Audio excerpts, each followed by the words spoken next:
Bien-aimés frères, shalom. Shalom en Yeshua Mashiach. Nous continuons notre paracha, notre deuxième partie de la paracha dans Vaïkra, chapitre 19, versets 5 à 10.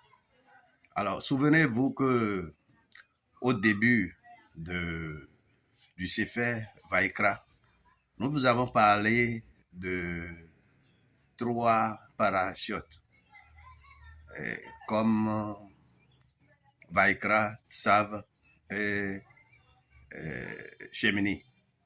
Et dans ces 3 parachutes, il y avait des sacrifices à faire pour s'approcher volontairement ou par ordre de Jéhovah, notre Elohim.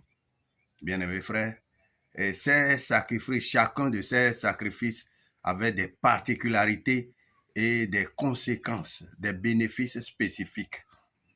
Alors aujourd'hui, pour être Kadosh, Kedoshim, Tiru Kadosh. Soyez saints comme moi-même je suis saint. Soyez mis à part comme je suis mis à part. Jéhovah nous rappelle un de ces sacrifices. Sacrifice de rémunération, c'est-à-dire sacrifice de paix. En hébreu, on dit Shelamim.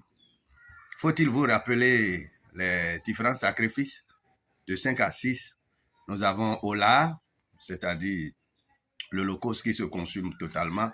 Nous avons Minchach, sacrifice qui se fait, j'allais dire, avec une poignée de farine, de rapprochement. Hatat, sacrifice expiatoire. Hacham, sacrifice pour le péché. Shelamim, de quoi il s'agit actuellement, sacrifice pour la paix.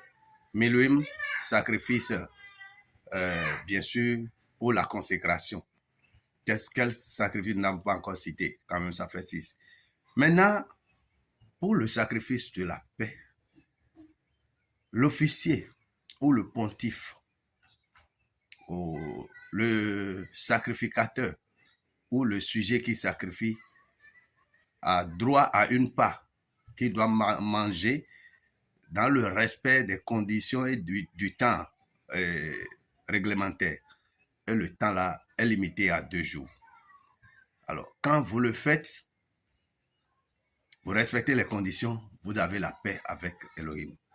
La paix ne se négocie pas, la paix s'arrache. Et Yeshua nous a arraché cette paix. C'est vrai, quand vous comptez du 14e jour, pour vous qui croyez en Yeshua, 14e jour du premier mois au 15e jour, quand vous tuez le sacrifice, le 14e jour, entre les 2 soirs, c'est que le 15e jour, vous consumez ça. Vous mangez ça et ça ne doit pas rester jusqu'au matin. Donc, entre les 2 jours-là, Yeshua devait être sacrifié, consommé et ressuscité le 3e jour. On ne parlera pas de la consommation. Alors, Yeshua, excellent sacrifice, a respecté la Torah très exactement pour que nous ayons la paix. Et c'est un mis à part. Donc, quand toi, tu veux être Kadosh, nous avons l'obligation de respecter les conditions, respecter la Torah en exclusivité, l'aimer de tout notre cœur, comme le dit notre credo de la foi. Shema Israël, Yehovah Eloheinu, Yehovah Echad, V'ahavta et Yehovah Elohecha, Bechol Levavcha, Bechol Nafshecha, Ondecha, B'Shem Yeshua Mashiach. Alors, le respect strict de la Torah est un signe que nous nous mettons à pas pour Yehovah, notre Elohim, pour notre paix. Quand nous respectons dans les conditions, Yeshua nous demande par exemple une prière dans la matinée, une prière dans la soirée. Quand nous respectons ces conditions, nous avons la paix avec lui. Que Yehovah nous bénisse.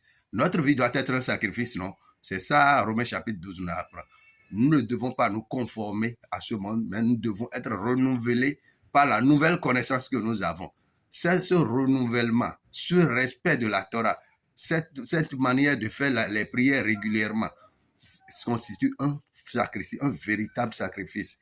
Celui qui n'est pas obéissant n'a pas droit à la bénédiction ni à la paix de Yeshua Mashiach. Bien-aimés frères, voilà la seconde partie de notre paracha Kedoshim.